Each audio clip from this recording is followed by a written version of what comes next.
বিশ্বকাপে জায়গা পাওয়া ভারতের ১৫ ক্রিকেটার যেমন খেলেছেন আইপিএলে। আইপিএল অতীত, টি-20 বিশ্বকাপ শুরু হয়ে যাচ্ছে কিছুদিন পরেই। বিশ্বকাপের জন্য ভারতের ১৫ জন ক্রিকেটার নির্বাচন করা হয়েছিল আইপিএলের মাঝামাঝি সময়ে। শেষ হয়েছে আইপিএল, জিতেছে কলকাতা নাইট রাইডার্স। বিশ্বকাপে নামার আগে দেখে নেওয়া যাক ভারতীয় ক্রিকেটারের পারফরম্যান্স কেমন ছিল। রোহিত শর্মা অধিনায়ক। আইপিএলের অধিনায়কত্ব গেলেও দেশের অধিনায়কের পদে এখনও রয়েছেন তিনি। বিশ্বকাপে দেশ তার নেতৃত্বেই নামবে। তবে বিশ্বকাপে যে রোহিত খুব আত্মবিশ্বাসী হয়ে নামতে পারবেন এমনটা নয়। এই আইপিএলটা ভালো যায়নি তার। দল তো গ্রুপে সবার নিচে শেষ করেছেই, রোহিত নিজেও ব্যাট হাতে সাফল্য পাননি। ১৪ ম্যাচে ৪১৭ রান করেছেন, একটি শতরান এবং একটি অর্ধশতরান রয়েছে। এমন পারফরম্যান্স রোহিতের সাথে একেবারেই মানানসই নয়। হার্দিক পান্ডিয়া সহ অধিনায়ক। বিশ্বকাপে ভারতীয় দলে সবচেয়ে বেশি কাটাছেঁড়া আলোচনা চলতে পারে যাকে নিয়ে, তিনি হার্দিকই। গুজরাট থেকে মুম্বাই এসে অধিনায়ক হয়ে খোদ আইপিএল সমর্থকদের চোখেই খলনায়ক হয়ে গিয়েছিলেন তিনি। প্রতিটি ম্যাচেই তাকে কটাক্ষ শুনতে হয়েছে। পারফরম্যান্স দিয়েও সমালোচনা ঢাকতে পারেননি। ১৪ ম্যাচে মাত্র ২১৬ রান, রয়েছেন ৪৭ নম্বরে। উইকেট পেয়েছেন মোটে ১১টি, সেখানেও ৩৭ নম্বর। যশস্বী জয়সওয়াল। বিশ্বকাপের দলে ওপেনার হিসেবে তার খেলা প্রায় নিশ্চিত, কিন্তু ১৬ ম্যাচে ৪৩৫ রান করা যশস্বীর পারফরম্যান্স এবারের আইপিএলে আশানুরূপ নয়। একটি শতরান এবং একটি অর্ধশতরান রয়েছে তার। দরকারের সময় জ্বলে উঠতে পারেননি খুব বেশি ম্যাচে, ভুগিয়েছে বেশ কিছু টেকনিক্যাল দুর্বলতাও। বিরাট কোহলি। আইপিএলের আগে সবচেয়ে আত্মবিশ্বাসী হয়ে কোনো খেলোয়াড় যদি খেলতে নামেন, তিনি কোহলি। দল এলিমিনেটর থেকে ছিটকে গেছে। কোহলির আইপিএল জয় এবারও অধরা, কিন্তু নিজের পারফরম্যান্স নিয়ে খুশি হতেই পারেন। ১৫ ম্যাচে ৭৪১ রান করেছেন, একটি শতরান এবং ৫টি অর্ধশতরান করেছেন। ধারে কাছে কেউ নেই। সূর্যকুমার যাদব। আইপিএল থেকেই তার পরিচিতি।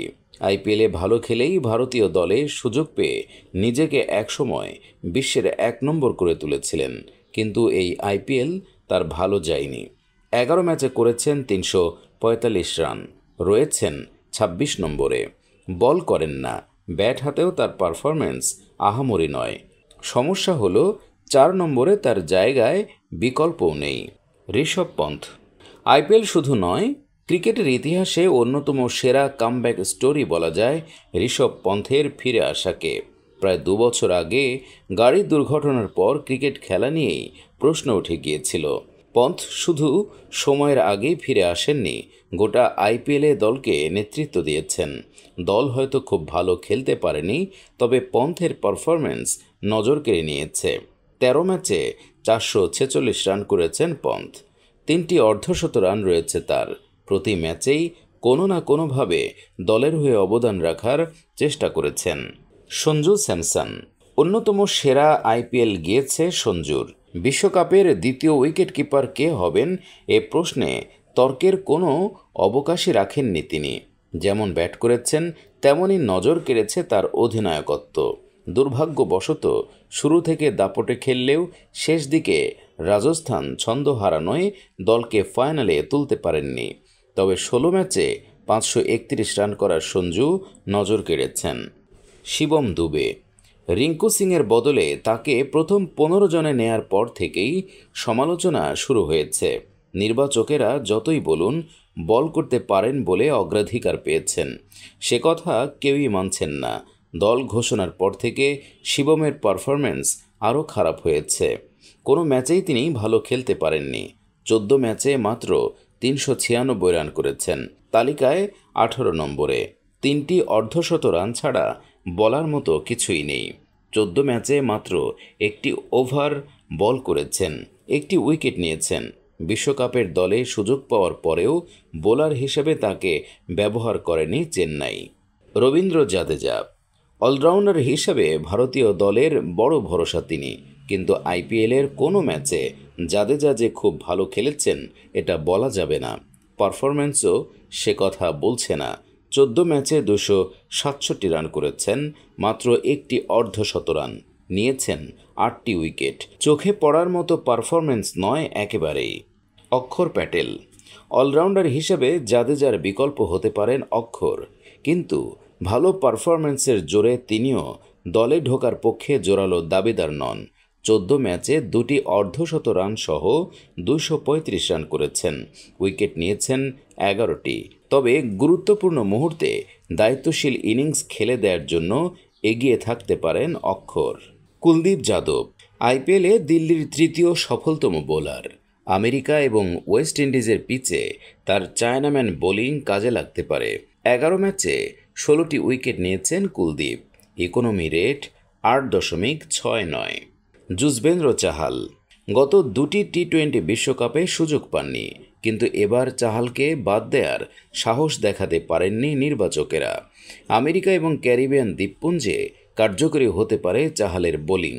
15 ম্যাচে 18টি উইকেট নিয়েছেন, তবে ইকোনমি রেট নিয়ে আরও একটু খাটতে হবে। আইপিএলে ওভার পিছু প্রায় 10 রান করে দিয়েছেন। আর্শদীপ সিং বাঁহাতি পেসার হিসেবে প্রথম একাদশে তার জায়গা হওয়াটাই স্বাভাবিক। ভারতীয় দলে নিয়মিত সুযোগ পান না, কিন্তু বিশ্বকাপের দলে তাকে রাখা হয়েছে। আইপিএলে উইকেট প্রাপকদের তালিকায় 4 নম্বরে রয়েছেন। 14 ম্যাচে 19টি উইকেট রয়েছে। পাঞ্জাব এবারও প্লে অফে উঠতে পারেনি, কিন্তু আর্শদীপের বোলিং নজর কেড়ে নিয়েছে। জশপ্রীত বুমরা গতবার চোটের কারণে আইপিএলে খেলতে পারেননি, এবার বুমরা স্বমেজাজেই খেলেছেন। দল যতই পয়েন্ট তালিকায় সবার শেষে থাকুক না কেন, বুমরার বোলিং খেলার জন্য ব্যাটারেরা এখনও নিজেকে সেভাবে প্রস্তুত করতে পারেননি। আইপিএলের উইকেট প্রাপকদের তালিকায় দ্বিতীয় স্থানে রয়েছেন। 13 ম্যাচে 20টি উইকেট নিয়েছেন, 5 উইকেটও রয়েছে একটি ম্যাচে। মোহাম্মদ সিরাজের দল বেঙ্গালুরু আইপিএলের এলিমিনেটর থেকে ছিটকে গেছে। সিরাজ নিজেও খুব আহামরি কিছু বল করতে পারেননি। 14 ম্যাচে 15 উইকেট একেবারেই তার প্রতিভার সঙ্গে মানানসই নয়। তাছাড়া গুরুত্বপূর্ণ সময়ে রান দেওয়ার রোগও এখনও কাটেনি। এবারের আইপিএলে প্রায় 10-এর কাছাকাছি রান দিয়েছেন প্রতি ওভারে। 2025 আইপিএলে উদ্বোধনী ম্যাচ ও ফাইনাল ইডেনে কেকেআর তৃতীয়বার চ্যাম্পিয়ন হতেই আনন্দ দ্বিগুণ। আইপিএলের ফাইনালের আসরে উপস্থিত ছিলেন আইপিএল গভর্নিং কাউন্সিল সদস্য অভিষেক ডালমিয়া। তিনি পুরস্কার বিতরণী অনুষ্ঠানের মঞ্চেও ছিলেন। এছাড়া আইপিএল ফাইনাল দেখার আমন্ত্রণ রক্ষা করেন সিএবি সভাপতি স্নেহাশিস গঙ্গোপাধ্যায় ও সচিব নরেশ ওঝা। নিয়ম অনুযায়ী যে দল আইপিএল চ্যাম্পিয়ন হয় তাদের হোম গ্রাউন্ডেই পরের বছর হয় আইপিএলের উদ্বোধনী ম্যাচ এবং ফাইনাল। এছাড়া ফাইনালের আগে দ্বিতীয় কোয়ালিফায়ারও পরে সংশ্লিষ্ট স্টেডিয়ামে। সেই নিয়ম অনুযায়ী ইডেন পাচ্ছে 2 মেগা ম্যাচ। চিন্তার কারণ অবশ্য ছিল, কেননা 2026 সালের টি-20 বিশ্বকাপের আগে ইডেনে চলবে সংস্কার কাজ। দর্শক আসন বাড়ানো হতে পারে। 2023 সালের বিশ্বকাপের আগেও ইডেনে ক্লাব হাউস সহ বেশ কিছুটা জায়গা সংস্কার হয়েছে। এরপর হবে বাকি অংশের কাজ। স্বভাবতই অনেকে চিন্তায় ছিলেন ইডেনে আগামী বছর আইপিএল আয়োজন সম্ভব হবে কিনা, কিন্তু সেই দুশ্চিন্তা কেটেছে। সিএবি সূত্রে খবর, ইডেনে যুদ্ধকালীন তৎপরতায় সংস্কারের কাজ সেরে ফেলা হবে। সংস্কারের কাজ বাধা হবে না আইপিএল আয়োজনের ক্ষেত্রে, বিশেষ করে আইপিএলের উদ্বোধনী ম্যাচ ও ফাইনাল ম্যাচ হাতছাড়া করতে নারাজ বাংলার ক্রিকেটের সর্বোচ্চ নিয়ামক সংস্থা।